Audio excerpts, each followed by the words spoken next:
When I was growing up, being an archaeologist was discovering dinosaurs and fossils, but now you're studying stuff like this. So this is a plastiglomerate.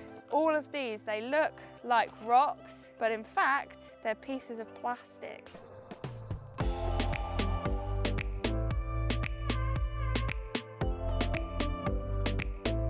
The whole thing really started because the whole community, it felt like there was a desire to come together and tackle the plastic waste on our beaches. So we started Beach Guardian.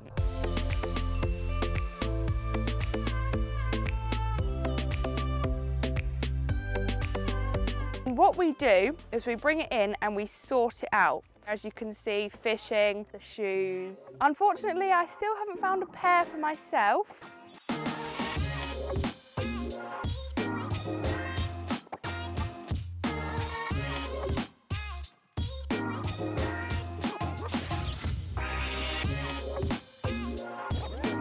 And then we can weave all of this fishing gear in and out to make a really beautiful piece of art that people can be proud of. Rob!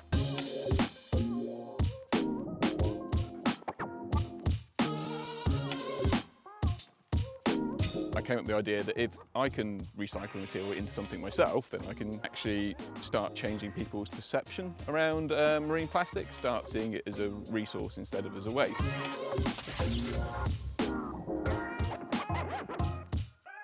So these are my crisp packets that I've been finding on the beach cleans.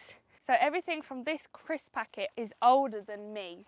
The oldest thing that we've found is this Kenko packet from 1966. That's the year that my mother was born. Frightening.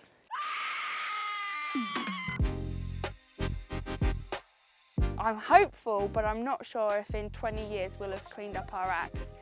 If I could stop doing this tomorrow, then that's what I could wish for. Happy World Cleanup Day! Woo!